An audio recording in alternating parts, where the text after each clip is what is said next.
Hey guys, with sports betting season in full force with the NFL kicking off this week, you need a sportsbook with integrity and longevity like BetUS. You may already know this, but BetUS, they've been pioneers in the sportsbook industry for almost 3 decades, thriving and paying their loyal customer base. And they have loads of bonuses. You can join now at betus.com and you'll receive a 125% sign up bonus by using our personal bonus code Chicago125.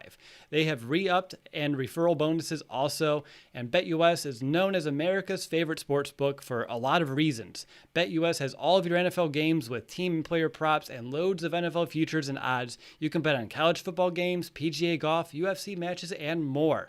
They have every bet type imaginable, and the Sharp BetUS mobile platform is easy with full betting options. Follow my lead and get your phone, online, and social sports betting partner with integrity and longevity like I did. Cash in on your 125% sign-up bonus at betus.com with our code Chicago125. BetUS. You bet, you win, you get paid. BetUS. And welcome back, Bears fans, to another episode of the Chicago Audible. And I've been waiting forever to say this. Welcome back to game week. That's right, our Chicago Bears will be playing a game this week as they kick off the 2021 season with a Sunday nighter in LA to take on the Rams. I'm Miroslav DeWitt, and I want to welcome you to our first Meet the Opponent episode of the season, where we interview an expert who covers our opponent to give us the inside look and what we're up against. I'm joined by my co-host Nicholas Moriano, and the two of us, we're eager to pick the brain of our first Meet the Opponent guest of the season. That is Jake Ellenbogen of the Downtown Rams podcast. Jake, thank you for taking some time to join us this evening. I want to know, first of all, how are you doing? And second of all, are you as excited as we are to finally get back to action in this 2021 NFL season? Well, I'd like to thank you both, Will and Nicholas, for having me on. It is a pleasure and an honor. I am absolutely stoked. I'm every word I can't say live on camera, basically. It's mind-blowing. You know, the season's finally here. Not every day. I mean, obviously you guys kind of know the same, although he's probably not going to play. But when you make that big decision and you go out and you get a different signal caller, it just feels so different. The season feels different. And going out and getting Matthew Stafford, it's just the best way I can explain it. It's not a culture change. It's a fan base change. I just feel like the whole vibe of the fan base has changed. It's gone from, you have your people in there that think, the pessimists that think, 10-7, 9-8, whatever. But for the most part, it's Super Bowl or bust with the Los Angeles Rams fan base, the community, and it should be. That's how it should be. They got to a Super Bowl with Jared Goff, and I'd be lying if I didn't say Matthew Stafford isn't like immensely more talented than Jared Goff. So, that's where we're at. That's where we're at as we kick off this season. Bears Rams. It's interesting because the name of this episode is Meet the Opponent, but Jake, feels like the Bears and the Rams were very familiar with one another, whether it's playing each other every season as well as, the coaches that you have familiarity with, some of our old players and vice versa. There's a lot, I think, that's shared here. Do you kind of have the same sense from your vantage point that this is maybe rivalry is a strong term, but a team that, like, when you look at the Bears, you feel like you know them as well? Well, I mean, you could go back to, what was it, 85? They played in the NFC title game, I believe. They've had experience in the past, like with these two. They've beaten the crap out of each other. The game last year, primetime, once again, another primetime game. And then before that, another primetime game with, Trubisky and Goff just absolutely stinking up the joint. To be fair, Trubisky had an actual excuse because he was playing with half a shoulder. But it's really been that type of deal, is that these two keep fighting each other. And, I think a lot of Rams fans should be a little bitter about, the Bears, because without Vic Fangio exposing the Rams offense for what it was, Bill Belichick may not have had the blueprint on how to stop the Rams in the Super Bowl. And I can tell you right now, there are people that will always use excuses if Todd Gurley was fully healthy, if Cooper Kupp played, all sorts of things. But the biggest thing is that the Rams didn't play the Bears that year. I think they might have trounced New England. I think, Fangio gave them the blueprint. I mean, you saw it, firsthand. Not only was Jared Goff thrown for a loop, but Sean McVay. And so it actually, in a sense, has put the Rams organization in a tailspin. And as talented as they are, they were unable to make the playoffs in 2019. And then in 2020, they make the playoffs. But you could see that as great as that defense was, that offense has not gotten back to 2017-18 territory. And a lot of that is because Fangio. So, I'm actually a huge Fangio fan. I'm a huge, Staley fan as well, who also came from the Bears. And I just there's so many players on the Bears that just enthralled me. I mean, first off, you have Eddie Jackson, a guy that was so interesting when he had Fangio, a guy that would play that center field spot, could just basically shut down any side of the field because he's just extremely athletic. I also like Bama, so that's probably a reason. I love Akeem Hicks. I think Akeem Hicks is, one of the most underrated interior defensive linemen, and maybe one of the most underrated defensive linemen in football. And then, of course, Khalil Mack. I mean, we've seen him absolutely take over games. So they've had a lot of, fun players to watch. A guy that I, watched with the Rams and a huge fan of, Alec Ogletree. It looks like he's starting for you guys. So I'm hoping he has a good game, but not too good of a game. I understand, man. Jake, you know how to really get into, the good graces of our fan base and our listeners by starting this episode with a bunch of Vic Fangio love. You couldn't have done it really any better. It's my guy. So, right? I mean, without a doubt. So Nick and I, we have a handful of questions on each side of the ball that we want to just kind of pick your brain on. And Nick, I'll go over to you first, and let's start with offense. So what do you want to kind of start off with Jake? Yeah, Jake, you were obviously talking about Matthew Stafford, somebody that Will and I are very familiar with, obviously.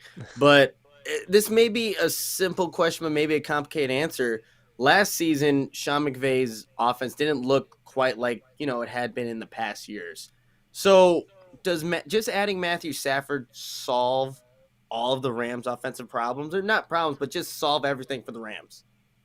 Nicholas, it really solves everything. And I can't stress that enough. This defense does not have to be number one. Frankly, they could be 15.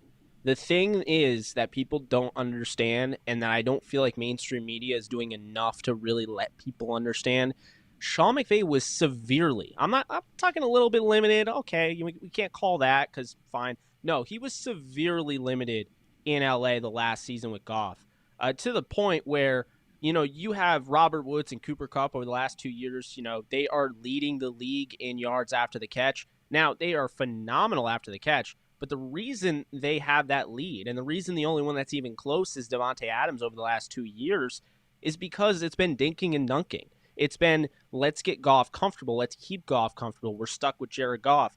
Jared Goff, let me just let you guys know this. Sean McVay wanted Goff to join him on the next level, right? Because he was challenged by Belichick. He was challenged by our boy Fangio. And what that did is it put a lot of pressure on Sean McVay to change his ways, adapt or die. We've seen it all the time. Chip Kelly comes to the NFL and he just can't do it, right? We've seen it all the time. Well, Sean McVay, all of a sudden, in his second year after going to the Super Bowl, had a tough pill to swallow. He can either be Mr. Ego Golden Boy and not change his offense and chalk it up for just that stuff happens, right? Or he could really start to build around a new offensive game plan that isn't already figured out, and that's what he tried to do. Unfortunately, and there are people that have different theories, different offensive linemen, letting Roger Saffold go, all of that, because they were the Built Ford Tough Offensive Line of the Year award winners in 2018. But the fact of the matter is this: Goff didn't join him at that next level. Sean McVay's there. He's been ready. He's ready. He's already taken that step, and he has been held back because of Jared Goff. Goff is an average to good quarterback. He can make the throws in structure, but anything outside of structure is not in Goff's realm. He is not mobile. He is not a running quarterback, and he struggles with pocket awareness, pocket presence, and manipulating the pocket in general. So therefore, if your offensive line is playing bad, they look horrible blocking for Jared Goff. Whereas if the offense is playing good, Jared Goff makes them look average and great, good. You see what I'm saying there? So adding Stafford changes the game. I mean, I'll tell you this right now. One of the main reasons Brandon Cooks isn't in LA anymore is because Jared Goff couldn't hit him in stride. It was pointless to have a deep threat who honestly was never, I mean, he had his health, concerns with the concussions, and there was a concern that he could retire. But the main factor is they didn't want to use him just in bubble screens anymore. They didn't want to use him on crossers. This is a guy that they wanted to be like how Deshaun Jackson's going to be used this season. And that, to me, is why you add Stafford, and all of a sudden, the Rams still winning 10 games last year with the most limited offense you will ever see. Now you add Stafford, and there's still people, for whatever reason, picking him to go 10-7 or 9-8. I'm just like, I mean, Stafford could be good. Not great. Good. Just good. Maybe even average. And that's still an upgrade of what Goff was last year. Go back and watch, the Miami game. That defense held Tua Tagovailoa to under 100 yards. And they lost by 11 because Goff committed 4 turnovers, and they basically went cover 0. They sent the house, and Goff never picked up on the fact that they were sending the house. He never made the adjustments at the line of scrimmage. And furthermore, I don't want to give too much credit to Sean McVay, because I do think, while it's understandable, Jared Goff had his issues, I think McVay also had his issues. I think McVay, because of this, was trying so hard to make Goff work that in a sense he might have actually hurt Goff by talking in his ear all the time, telling him different things. Maybe even he is to blame for, keeping it that safe. But regardless, that offense was a far cry from 2017-18, and that is where we're at right now. The Rams finally got a taste with John Wolford coming in for the injured Jared Goff in Week 16. Wolford comes in Week 17. All of a sudden, he sees a different quarterback. He sees a quarterback that's confident. He sees a quarterback that can work off script, mobility, and, of course, a guy that can run. And all of a sudden, he's like, Jared Goff's not my guy. John Wolford's my guy at the moment. And then he was like, well, you know what? I mean, if Stafford's available, if Deshaun Watson's available, if Aaron Rodgers is available, let's see if we can get one of them.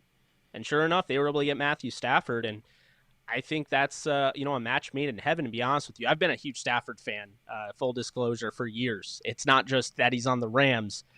He's been one of my absolute favorite players in the league.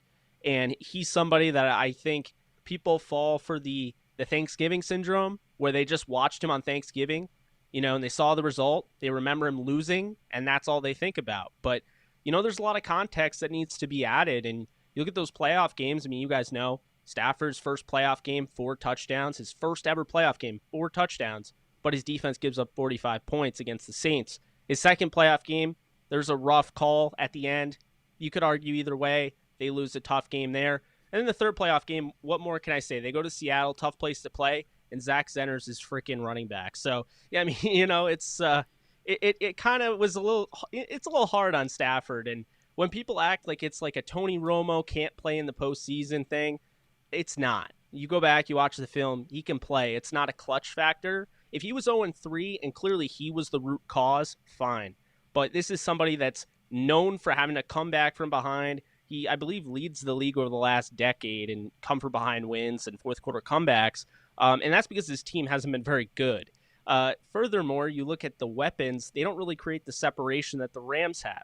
So you get the weapons, you get the offensive brainiac, and then on top of that, you're dealing with a team where this guy's 37-0 and leading at halftime. Stafford's barely up at halftime. So I think he's going to absolutely relish in all the benefits that LA has to offer. Now, Jay, come this week, when it comes to Stafford, you mentioned some of the new players that he gets to work with in LA. There's also a new addition to the team, and Deshaun Jackson. I'm curious, between those two, we've seen Stafford for years now in Chicago. We know he's a gunslinger. He's someone that can push that ball down the field. Should Bears fans be expecting a more high-flying, aggressive attack from the Rams offense compared to previous seasons? Oh, yeah. I mean, I think the best way, I was actually on a show earlier today talking about this kind of same concept, and it could go multiple ways, and it's not to put too much into week 1, but this is Sean McVay. The training wheels are off, so to speak. Not that they ever should have been on, because this guy has proven that he doesn't need them, but I'm saying with last year how limited they were. Everything, it's no holds barred at this point. And so if the Bears aren't ready, this could get ugly quick, because I really do feel like Sean McVay is human. He's going to have that ego, that human nature to him. And he's going to be like, I got Matthew Stafford now. I got a guy that can stretch the field, to have familiarity with, going back to Washington, Deshaun Jackson. I got 2 of the best receivers in the league in Kupp and Woods. And then I got a young stud in Van Jefferson, not to mention Tyler Higbee, good running backs, and Darrell Henderson, Sony Michel. This offensive line was around top 10 last year. So I feel pretty good about the offense and kind of spreading it out. I got a quarterback that can make every throw on the field. So to be honest with you, I see this being kind of similar to, the greatest show on turf season when they played the Ravens. And that was a good defense. It was a tough test. And the Rams just came out, and you could just tell, like, wait a minute, Kurt Warner might actually save them this year. Because the whole season before Kurt Warner played was that it was over. Trent Green's out. He got hurt in preseason. It's done. And, he came out firing. I kind of expect the same thing with the Rams. After all, this is the most talented roster, in my opinion, since the greatest show on turf era.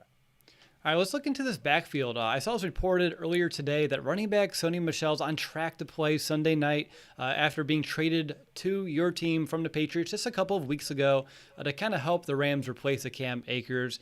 When you look at Michel, he's a guy who averaged over 5.5 yards per carry last season and really one of the better backs in the league in terms of gaining yards after contact. You also have Darrell Henderson back there. And I know Cliff in our chat was wondering your thoughts on Michel. Will he be ready, and how is he going to kind of add an extra dimension or wrinkle to your offense? So you have two capable backs. What should we expect out of them?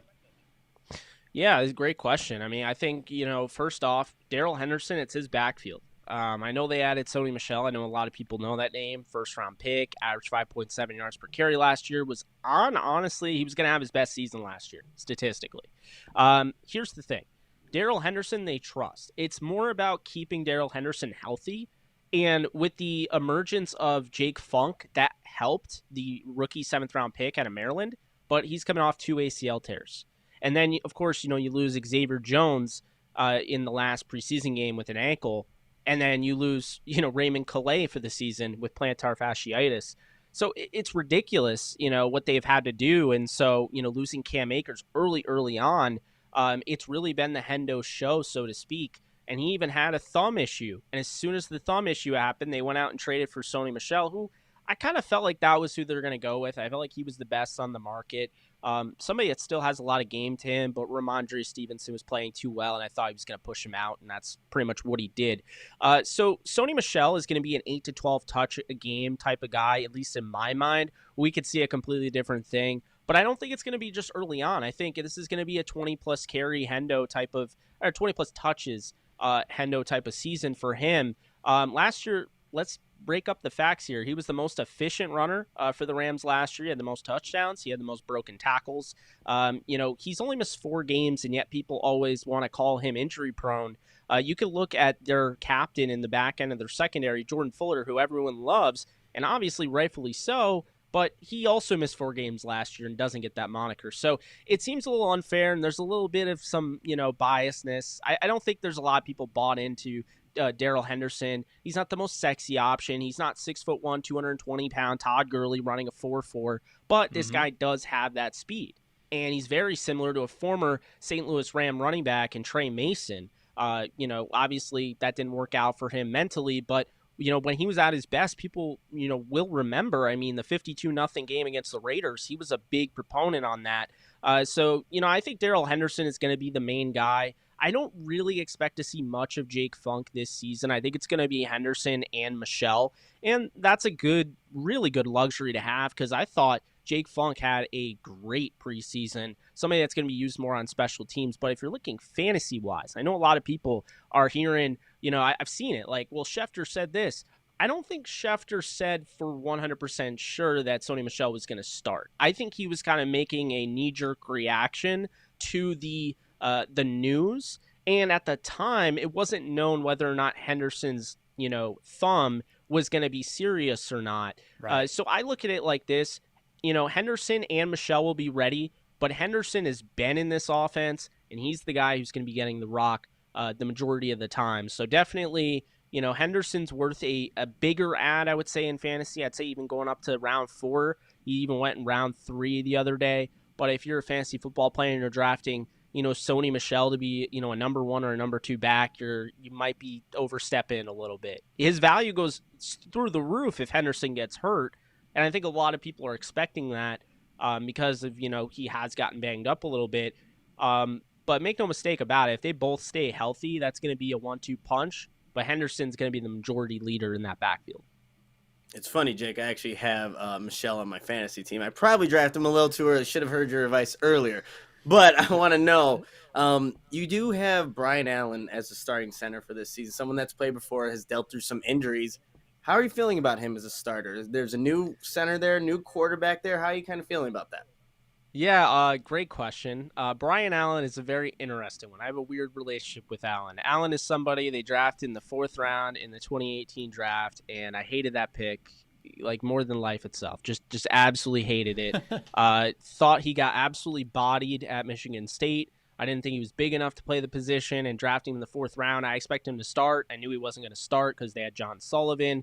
I wasn't a fan of it. And then last year, the year after in 2019, he becomes a starter. And, he gets Joe Noteboom hurt. Just like everything's going wrong, right? Then he gets hurt. And so 2019's a wash. I throw it away. I don't put too much stock into it. 2020 is a little different. He suffers an injury. They redshirt him basically the whole season, kept him on the roster. And then he also was dealing with COVID. But apparently he showed up in camp in 2021 with a completely different mindset, bulked up. He looks a lot bigger, a lot more confident. And, I'm going to trust this coaching staff because they see him every day. I don't love doing that, but I think the Rams at least deserve the benefit of the doubt. There's a little bit of a cause for concern because Coach Aaron Cromer, who I think is one of the best in football, is no longer there. It's Coach Carberry, who coached the Stanford offensive lineman last year. So that's a little bit of a worry for me, reservation. But look, it makes sense. When you're the Rams, you spent a 2018 4th round pick on Brian Allen. I say you roll with him 2 games. He's going up against guys like Akeem Hicks and DeForest Buckner in the first 2 weeks. You'll know pretty quickly if this guy can take it. And if he can't, then you just kick Austin Corbett right in. And then at guard, either Noteboom or you have Tremaine Ankrum potentially. So, I don't hate it. I don't love it, but I'm hoping he ends up being, one of the picks. And I haven't hit on every Rams pick, but I can tell you the picks that I missed on, I'm glad I missed on them because I'm glad I was wrong because, John Johnson, I didn't love him. I thought that was way too much of a reach there. And I did not like the Jordan Fuller pick. I know hating on a 6th round pick is weird, but I had him as an undraftable grade, and here he is. He's, a captain in year 2. So, Allen, I'm hoping I'm wrong about. I'm more confident than you would expect me to be if you saw my reaction to when he was drafted in 2018. That's the best way I can put that. You can go find that. Do you have like a video of that, Jake? And just so I can go somewhere. Listen to that. Yeah, somewhere out there. You keep it in the vault. Don't lie. No, I got it probably. It's somewhere. out there. It's out there. I don't know if I was doing live streams yet, though, at the time, because I've live streamed every draft since. And you should see my reaction to Tutu Atwell. I thought I was looking into the abyss after that one. But I like him now, but, So you mentioned Tyler Higbee, and you seem like you're pretty high on him this year. You lost Gerald Everett at the tight end position throughout this offseason. So you go from an offense that has 2 really good tight ends to Tyler Higbee having to carry some extra weight around here. So I'm just curious to just your thoughts about the tight end position in general. I also know you have Johnny Munt, who had a pretty good game against the Bears a year ago. So yeah, I know he's on my dark horse radar. Should he be? Yeah, I like that you brought up Johnny Munt. There's even Rams fans that don't remember Johnny Munt's good game against the Bears. Shame on them. Johnny Munt's an interesting one, guys. He should have been a 3rd, 4th, 5th round pick, what have you, out of Oregon. He's a UDFA that the Rams have kept. And, the reason he didn't get drafted is because he suffered 2 ACL tears. This guy was very athletic, was able to stretch the field, run those seam busters. And unfortunately, I mentioned it earlier, adapt or die with Sean McVay. It was adapt or die with Johnny Munt, and he realized obviously he can't move as well as some of the other tight ends anymore because of his issues with those injuries, but he's bounced back and stronger than ever and really become the blocking tight end. So seeing him have that game against the Bears was really cool for me because I've been following him going back to, his time at Oregon. Just thought I'd throw out there. But, him, Tyler Higbee, I'm really curious to see how they use the rookie 4th round pick out of UCF, Jacob Harris. He's very intriguing, was playing soccer 2 years ago or 3 years ago, pretty much playing soccer his whole life. And over the last 2 years, he's played football. So he's raw. He's a little older. He's like 24, 25 years old, but he's super raw in the football sense. And he stood out big time in minicamp. Didn't have the best preseason, but I feel like the Rams were towing a line of, how much do we want to use him and expose how we can use him during the season? And how much do we just, say, hey, he needs the snaps. Let's throw him out there. Let's get him some work. And so I think he could definitely be a red zone threat, as well as Bryson Hopkins, who did make this roster, surprised a lot of people, but not me. 4th-round pick in 2020. He was my number 1 tight end in that draft. I had him as a 2nd-round grade. This is somebody out of Purdue that was kind of similar to Jacob Harris, used more as a flex tight end, receiving ability, red zone threat. But the Rams are doing something different with him and really developing him more in line so he can basically take over the Tyler Higbee role in due time. So there's a lot of guys there at the tight end position. Linebackers are going to, have their hands full. And, it's kind of the thing when people are like asking me, should I draft Tyler Higbee? Is he going to be like a top tight end this year? I'm like, the only thing that's holding back Tyler Higbee is just who's around him. There's just way too many mouths to feed. So if you're expecting Tyler Higbee or you're going to hold him to 800, 900 yards, sorry, you're going to be sadly mistaken. This is a guy that if he has, around 600 in this offense, that translates to almost 1,000 in another offense. So, he's somebody that can definitely creep up. He had 3 touchdowns against the Eagles, got hurt, and then Gerald Everett kind of, took over that role. But you guys remember what he did in 2019. I know everyone brings up the last 5 games of that season, which make no sense to me even today. But hey, they're out there, and he's shown what he can do. There you go. Bryson Hopkins was a guy I really liked out of Purdue. Got to talk to him a couple of times, just interview him at the Senior Bowl and scouting combine. Same. But yeah, so Jake, I think just from the vibe that you're giving off, you're very confident in this Rams team. But what, if anything, right now concerns you about this offense? If there's anything, obviously the quarterback, like you said, first question I asked you, kind of solves all those problems. Is there something though still that you have questions about that you want to see answered, even if it's on Sunday night or throughout the course of the season? Not to sound homer, but really no. And the reason for it is it's very simple, guys. Last year, the running backs having the consistency that they did and the fact that they were able to have production was just so incredible, because if you think about it, they were running against 8 and 9 guys in the box because no one gave any credit to Jared Goff's arm strength, and the fact that not even his arm strength, but the fact that he would test down the field. Now you have Stafford. Now it's going to be 6, 7 guys in the box. It's going to be a light box for Darrell Henderson and Sony Michel, which people are not taking into account. So because of that, I just think that they can win in every which way. I think this team is going to average over 33 points per game. I think they're going to be one of the best offenses in a long time, honestly. And, quite honestly, I mean, the offensive line, sure. I mean, if I had to pick one guy, it would be Brian Allen, because it's just, it would be ridiculous for me to say, no, Brian Allen's going to go in there and he's just going to do work and take care of no, that's ridiculous. But if he does, then I won't mind it. I'd just say right now, he's the only weak link. They are so loaded with weapons for Stafford. And then on top of this, and I bring this up and people think I'm nuts, but I'm serious. If Stafford were to get hurt, knock on wood, and hopefully he never does, even if he did, John Wolford, I feel capable of them winning 10, 11 games with. He's somebody that can work off script. He would have all the weapons in the world. And, I mean, this is pretty much the same team last year. He won his first game, was actually starting a playoff game, which a lot of people forget, against Seattle. So I just feel like there's so many different backup options for the Rams. Even Bryce Perkins, their third, quarterback who they kept, he led the NFC in passing in preseason. They love him. And he could even be used in kind of like a Taysom Hill type of role. They just have so many. This is the thing, is that McVay was waiting for this, and I feel like he finally has it. And so there is a kind of a feeling in the air. It's similar. I was alive, but I wasn't really alive, right? I was pretty young during the greatest show on turf, but there is a kind of similar feel in the air that this feels different. This doesn't feel like, years with Goff. This just feels different. And so I think the biggest weakness on the offense would have to be Brian Allen.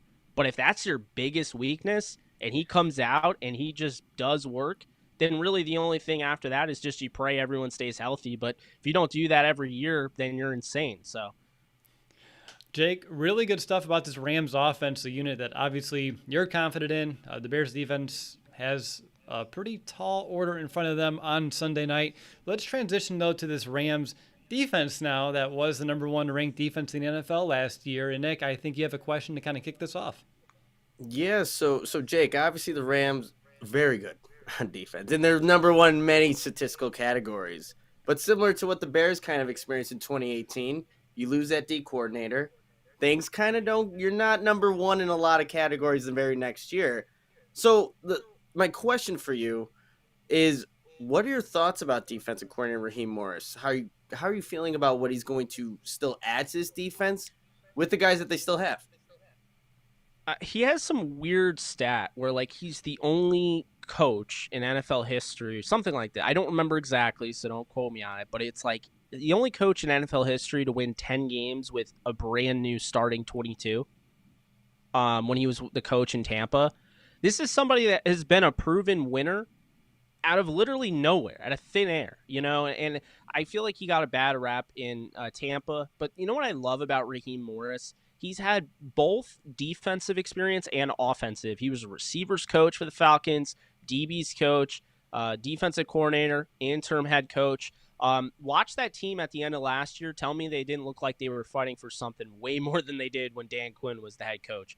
I'm just saying, I think this is somebody that is a player's coach. I think this is somebody that realizes that he's not, and not to use him again, but I'm going to, he's not Chip Kelly. He's not like, you're going to fit in my system. I'm not going to fit my system around you. The first thing that he did, and this gave me a great sense of relief, and I already really liked the hire. But I will say this, when he came out and said, all these guys already know Brandon Staley's defense, so to speak. Why would I change anything? Why would I change the verbiage? Why would I change it? He's just going with the flow. He's going to add his own wrinkles, and that's the key, is that add the things that that can make this defense better than last year. Don't try to make your own defense. Just add on to it. You have the number one defense in the league. You're inheriting Aaron Donald and Jalen Ramsey, the two best defensive players in football. You have all sorts of talent all over the place.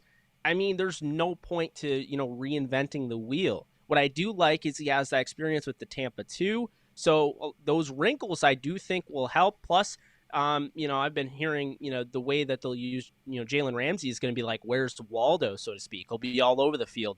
I like that because he's somebody that should always be used that way. He is a lethal weapon on the defense. He essentially can play every position. He can even play linebacker if you asked him to.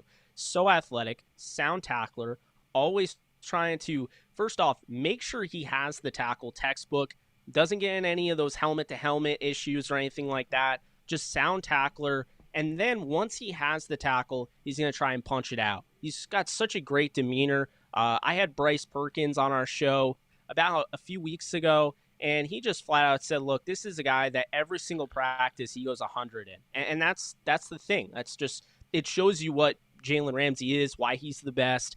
And, Raheem Morris is going to have that. And he's going to have, Leonard Floyd, who you guys know, who's kind of reinvented himself with the Rams. He's going to have himself, for another season, another year in that defense. And then, Justin Hollins, look, he's a guy that came over. He's a waiver claim. And I always say this, Rams fans need to watch out for those waiver claims. Darius Williams, the starting corner next to Jalen Ramsey, waiver claim.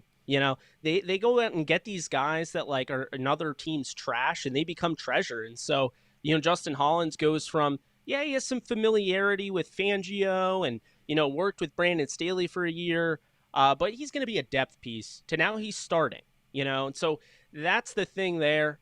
You have Sebastian Joseph Day, he had in the 7th round. Just late pick, and he has just become one of the best nose tackles in football. A'Shawn Robinson, last year, towards the end of the year when he finally started getting going, I thought really showed you some promise. That's why they were able to leave Michael Brockers in Detroit. Really A'Shawn Robinson, he has a chance to be really good this year, especially next to Aaron Donald. And Donald can end games. He can absolutely take them over. So you have him. And then the weirdest thing is that the linebackers, while there's not a household name, so to speak, if you're not a Rams fan, maybe Kenny Young, from the interception last year, prime time against Cam Newton, taking it back for 6. Maybe you remember Troy Reader sacking Alex Smith 3 times in one game. Maybe you remember Ernest Jones in college, or Traven Howard in college. But for the most part, these aren't household names. They're just guys that if you're a Rams fan, you know they're better than the consensus and what the consensus would say about them. So they really just have so much all around. Jordan Fuller making his impact and against Tampa, the 199th overall pick, picking off the 199th overall pick, Tom Brady twice. So him, Terrell Burgess, who unfortunately suffered that ankle break last year against the Bears. That was his first. He was really starting to get the handle of the defense and starting to get his role. And then Taylor Rapp, who I believe had an interception off a tip pass last year against the Bears. So, to me, they have a lot of talent there. And Raheem Morris is inheriting a really good defense, but he does deserve all the credit if they continue to stay in that tier of, top 3, I would say. To me, they're a top 10 defense. I think, to be honest with you, the fantasy analysts are way higher in the Rams defense than I am. To have them at number 1, they went 7th round in one of my leagues. I can't subscribe to that, but I hope they do it. I hope they're worth that. But some of them are just out there, man. I would also never pick a defense in the 7th round. So what do I know? And there we go. A little fantasy advice on top of all of this Ram inside. Really awesome stuff there, Jake. So you mentioned Aaron Donald. You mentioned Jalen Ramsey. We all know what kind of game wreckers those two guys can be. Obviously, 2 potential defensive player of the year candidates right there on your roster. And you also did a decent job of sharing some players, all 3 levels of this defense off of Nick's question. But I just want to know if Bears fans needed to know one name or maybe 2 additional names on top of Donald and Ramsey that we should be worried about attacking our offense. Who are they and why? Great question. I think the first thing is Darius Williams. This is the guy that you're throwing at because you don't want to throw to Jalen Ramsey, but then also you kind of realize you don't really want to throw to Darius Williams either. I mean, Williams has ended games. Go back to last year, he shut down Daniel Jones, getting a late game drive for the Giants. They really thought they were about to tie the game. Makes the diving interception. You look at the playoffs against the Seattle Seahawks. Takes that to the house. The pass to DK Metcalf. I mean, that completely changed the course of that game. Ended up winning him that game.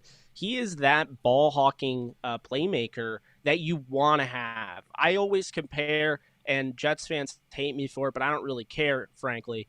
I always compare Ramsey and Darius Williams, not in size or height, but I compare them to Revis and Cromartie for what they do.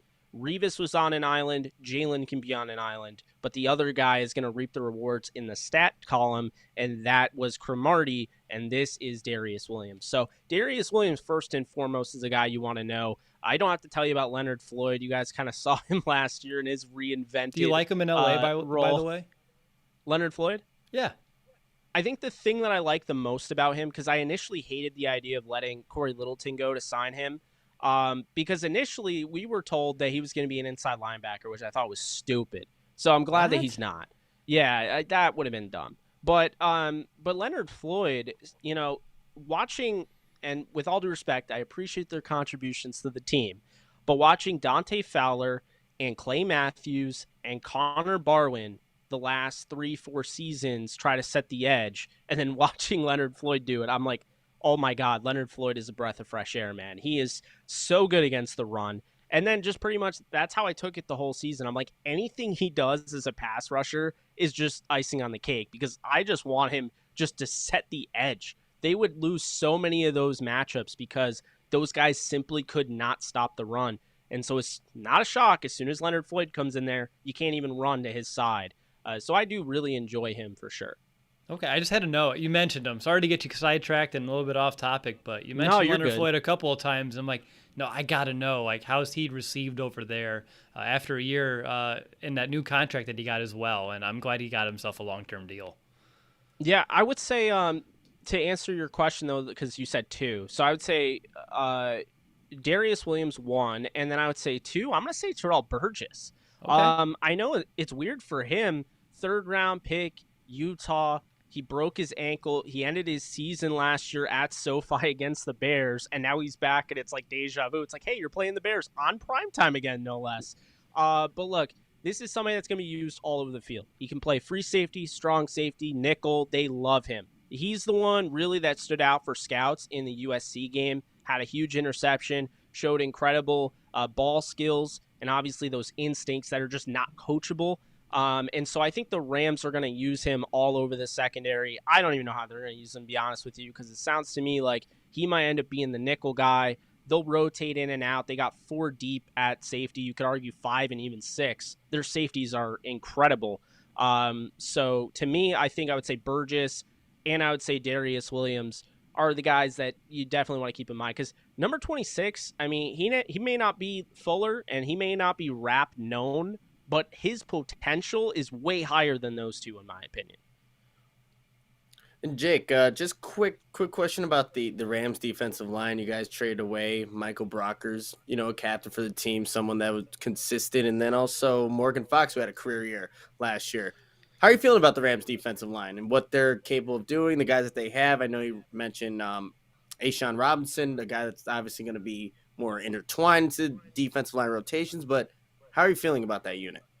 Great question. So, it really hurts as a fan to lose Michael Brockers. I have his jersey from when he was in St. Louis. I mean, I was a big fan of his, and he meant so much to the team. I like that you said he was a captain. He was a leader in that locker room. So, yeah, obviously have to fill that void. I think, Jordan Fuller's done a nice job stepping up, being named captain. Jalen Ramsey as well, Aaron Donald. So I'm not too worried about that. I do think that this defensive line has a chance to be even better this year. You have Sebastian Joseph Day going into a contract year. He already really broke out last season. Aaron Donald's the best freaking player in the league. But furthermore, you have guys like A'Shawn Robinson who are finally healthy. I cannot stand, and healthy in a sense, I can't stand the whole thing with A'Shawn Robinson. Like, fans will say, why did we bring this guy back? He's always hurt. First off, he was on the team a whole year last year, so he's not been on the team for like 5 years. I don't know why people act like he's been on there for so long. Secondly, it was a health condition. So he has changed his diet. He hired a nutritionist. He lost all sorts of weight. Now he is super fit. And then he gets a procedure done, and he's expected to be on track to play week 1. So that defensive line, just those 3 in general, are going to be massive. But then you look at the back end.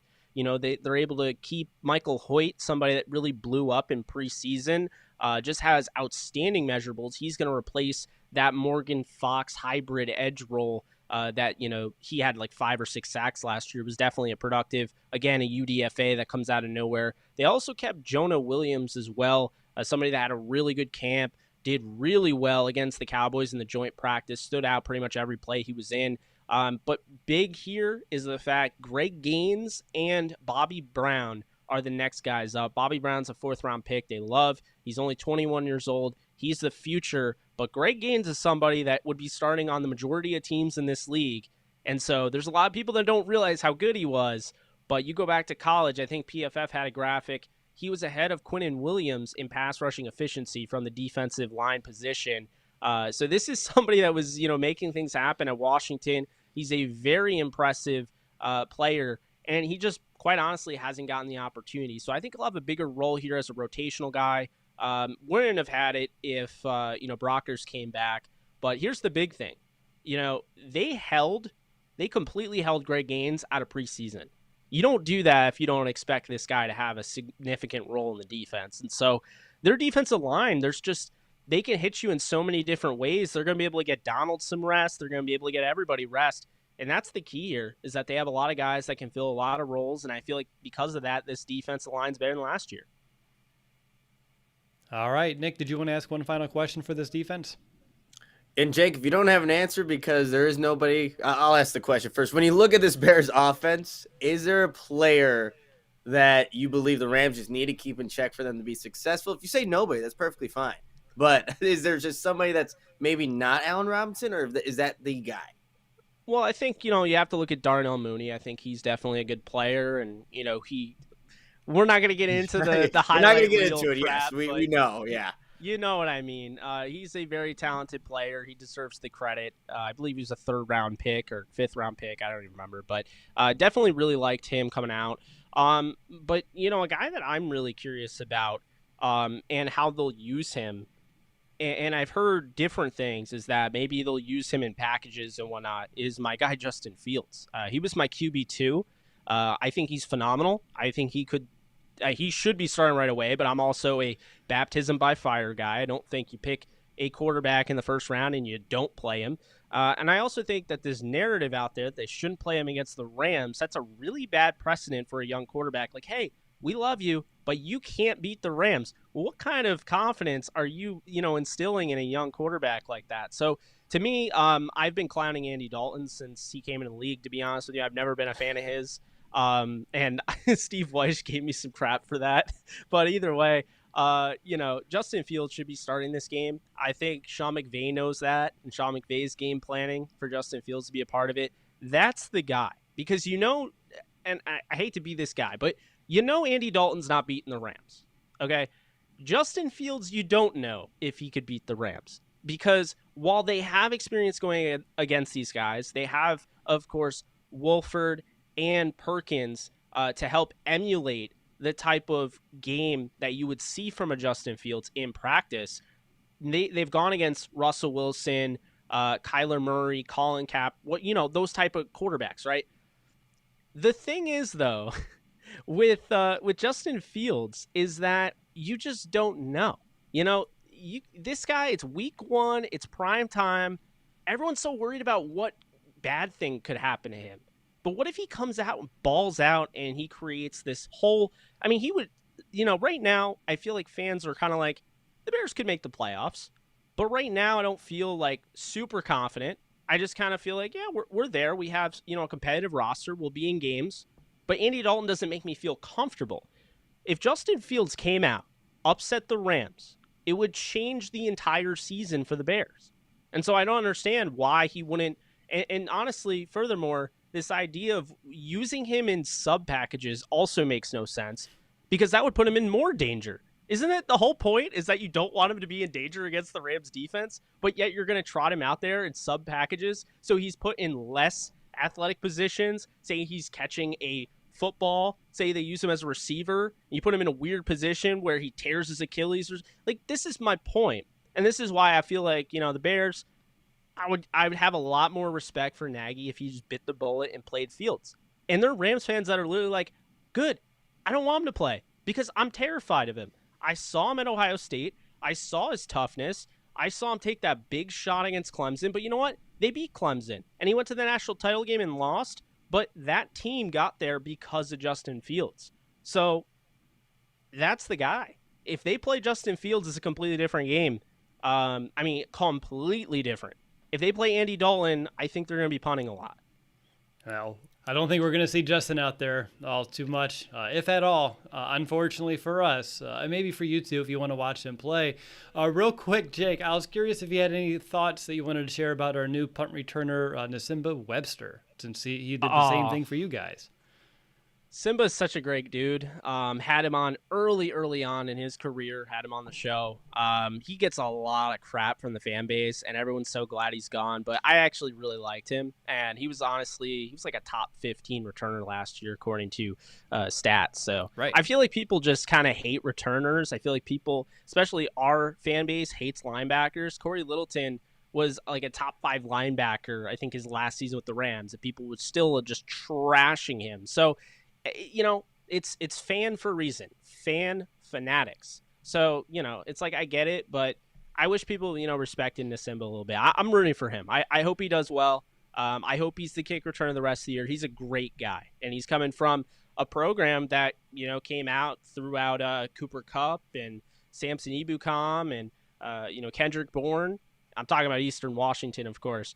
But there's, I'm kind of rooting for that program. I like what they're doing. They're putting guys in the league, and I'm rooting for Nsimba Webster because, like I said, had him on the show. A super, super nice guy, easy to root for. I mean, you talked to him, right? Is that what you just said? No, I haven't talked to him yet, no. Oh, okay. Maybe one day. But no, had him in here. We just watched him get signed, and he just got named, at least on our depth chart, starting punt returner. We're going to have our rookie running back do kickoffs right now. But that's the guy. And last year, I know we about your were rookie god-awful running returning back. punts. That's my guy. Khalil? Khalil Herbert. Yeah, because Yeah. I mentioned I like Bama, but I'm also a Kansas Jayhawk fan. I know that's weird, but I have a lot of family in Lawrence, and so I've been following Kansas football for a while. I know that's crazy, but man, when they had Khalil Herbert and they had Puka Williams, I think it was against Boston College, and that was the last game Khalil Herbert ever played for KU. I have no idea why he transferred. I think a lot of it came down to Puka Williams, but I don't really know. Just one day, he basically, right after that game, they ripped off, like, it was like 300 total yards. Like, they dominated, right? They beat them. It was a huge deal. Kansas finally beat, like, a big-time school or whatever. And then he transferred, or he quit the season and then transferred. Seeing him fully develop into the running back he became last year was definitely exciting. I root for him. And I'm thinking, looking at him long-term, he's a 6th-round pick, but look at Chris Carson, 7th-round pick from the Big 12. David Montgomery, I don't know if they bring him back after his rookie deal. I don't know. It depends on how rich that would be. Damian Williams, of course, is like a 1-year, hey, we'll throw you in there. You're going to be our backup. I really hate, that Tariq Cohen went down. That was like my guy from NCAA. I kept saying, I'm like, this guy's different. He's going to go early, and you'll never see it. And then he went like the 3rd round. So, it was bummed to see him get hurt. But I really do like Khalil Herbert, and I think he has what it takes to be an NFL running back. So keep an eye out for him. He's not just a kick returner. I think he could end up being your starting back in the future. Yeah, we liked what we've seen out of him in camp and throughout the preseason. Very high on Khalil Herbert. So, Jake, I have a 2-part question to kind of wrap up this show. The first part of this is, why will the Rams win? They're gonna win because they're a better team. All in all, I think this is a team that's really hungry. And I know there's a lot of new players, but there's also a lot of old players. There's a lot of players from either the previous regime. There's players from the Fisher regime. There are still 3 St. Louis Rams, from the 2015 roster. So I think this team's ready. Sean McVay knows. Look, we got to the Super Bowl year 2. Okay. Didn't make the playoffs the year 3. And then year 4, we kind of got a raw deal with the injury to Aaron Donald. I mean, even with a 9-fingered quarterback, Jared Goff, he played a hell of a game against the Packers. He really did. And they had an opportunity to win that game. It really came down to the fact that they didn't have Aaron Donald. I mean, he played early on, but he was like 30% healthy. Completely different story if Donald's healthy. And you could see it was a little bit of a concern how much the defense dropped off without Donald. It makes you wonder how much of the defense is Donald. But here's the thing. This team, they are not just fighting for the NFC West. I keep saying this. I think the NFC West is also getting a little overrated too. I think the Rams are really fighting for the NFC title. Like, they're basically playing for the NFC Championship week 3. I keep saying this. They're playing Tampa Bay week 3. Sean McVay does not look over games. He's not going to look over this game, much less, no one's going to look over week 1, you would think. But he's not going to look over this game. He's not going to look over the Colts game. He's not going to look over Tampa, obviously. He just doesn't look over games. So I think they'll be ready to go. It's at SoFi. This is probably the worst scheduling for the Bears that they could have had. It's why I saw, what was it, ESPN pick them. There's like 98% pick the Rams. And I'm like, oh, it's definitely 2021 because we go back to when I was in high school and it was 98 the other way. So I'm not complaining.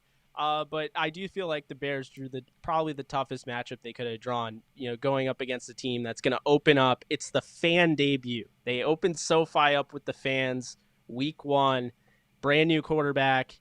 I kind of feel bad when I explain it that way. I do feel like this could get ugly. And if it does, then, it's like, do you play Fields? Do you not play Fields? I just kind of feel like it's going to end up being somewhat of a blowout, and I feel like they should play Fields, because if they play Fields, then I feel like it's a completely different game. But that's my opinion. I don't have any issue against the Bears. I don't hate the Bears. You're not the Seahawks fans of my mentions. You're not the 49ers. You don't really. You're not the Browns. You don't annoy me. So I hope the Bears have a good season this year. I hope we get to see Justin Fields get to that level that I think he can get to. Because in all honesty, him falling to 11 was very reminiscent to Patrick Mahomes falling, where the Chiefs got him. So Yep. I think it's very similar. And I think the Bears are going to reap the rewards. You didn't get it right the first time with Trubisky. That's okay. You're going to get it right with Justin Fields. I sure hope so and believe it's definitely the case as well, Jake. So my last question, and it's the inverse of the previous question. What do the Bears need to do to pull out a victory here and kind of sneak away with one? Play Justin Fields. I thought that was coming. I mean, look, Allen Robinson's going to have a hard time. Ramsey really shuts down everybody he goes up against, but Allen Robinson is phenomenal. He is one of the best receivers as far as contested catch rate in the league. So that's a good thing there. I think if you played Fields, you have him, you have Mooney, you have Kmet, who I also didn't mention. I like Kmet. And plus, you have David Montgomery. You can do a little bit of everything. Dump it off to Montgomery. You could easily draw up an easier game plan for Fields to manage the game if you're scared of him getting killed. And then if they really felt like you stuck with the Rams and you're in it, all of a sudden you could start, all right, Fields, let it rip, because we've seen it. We saw that throw to Jesper Horsted in preseason, and that was no joke. That was an NFL throw. Competition is competition. So I don't care for you people saying, well, third and fourth string, leave it at the door, because I don't care about that. Is the guy making throws in an NFL stadium with fans? He's doing more than a lot of the quarterbacks did last year, throwing in regular season games with nobody in the stands. Congrats. You're basically having a scrimmage. So it's going to be way different this season. I feel like, with the Bears, that they want to beat the Rams, they definitely have to play Justin Fields. And, I think they really have to dictate the tempo, because if they decide, they play Fields, for instance, and they were able to, run the clock, and you can win games even when you're not the better team as long as you control the clock. You could be the pest that continues to convert 3rd and 2 every single time. What that's going to do is it's just going to keep running the clock down, and it's going to keep you're basically playing keep away. If you play smart football, if you play turnover-free football, if you have a quarterback that can escape the worst type of situation with his speed, and we know he can, you have a chance. But yeah, play Andy Dalton. See if I care. That seems to be the plan ahead. So, Jake, thanks so much for your time again this evening to share your thoughts and insight on the Rams. I know we really appreciate it. I know our listeners do too. I'm curious, how can our listeners find you and your show if they want to keep up on all things Ram throughout our game week here? Yeah, before I do that, I actually saw a comment that said somebody was talking about Vildor, and I just realized Kendall Vildor's starting for you guys, right? Yeah. He is. Yep, he is. That's He's my starting in guy. the corner. That's my guy. Like, I met him at the Senior Bowl. He's the nicest dude. I'm rooting for him. Just, again, have a great game. Just don't have too great of a game. But I'll be rooting for him the whole season. So glad to know that. You guys can find me at JK Bogan on Twitter. I have a YouTube. It's just Jake Ellenbogen, my name, all caps. And then I have the AJ Show. It's an NFL-centric show I'm going to be doing every Sunday with my cousin. You can follow that at AJ Show Live. And then I'm also at, of course, Downtown Rams. You can follow all the Downtown Rams, fantasy football, NFL draft. We're doing it all this year. DowntownRams.com is where you can find all that. So even if you're not a Rams fan, you can check out our draft and fantasy football content. Awesome stuff there, Jake. Nick, any final thoughts before I wrap it up? No, but I thank you for just coming on here and just giving us the lowdown on this Rams team, because obviously it's a team that we're familiar with now for the last couple of years, but it's great to get that insight from somebody who covers them as extensively as you do. I appreciate that. It's been a pleasure, guys. I loved talking up with you, and who knows, maybe we get a playoff game here and there, to talk about. These teams like to mash against each other, so who knows? Yeah, they sure Maybe. do, but yeah, maybe. I'm being nice. I appreciate the generosity that you're throwing at us here to kind of close out the show. Thank you, Jake. You know it. All right, that'll do it, Bears fans. Thanks for tuning into this episode, this first Meet the Opponent episode of the season. If you like the show, please take a moment to join the over 700 Bears fans who have rated and reviewed our show over on Apple Podcasts. We'll be back in just a couple of days with our first game preview show of the season. What do the Bears need to do in order to pull out a dub here in Week 1? That is not starting Justin Fields. Our in-depth preview will explain that and everything you need to know before this primetime season opener. But until then, bear down, Chicago.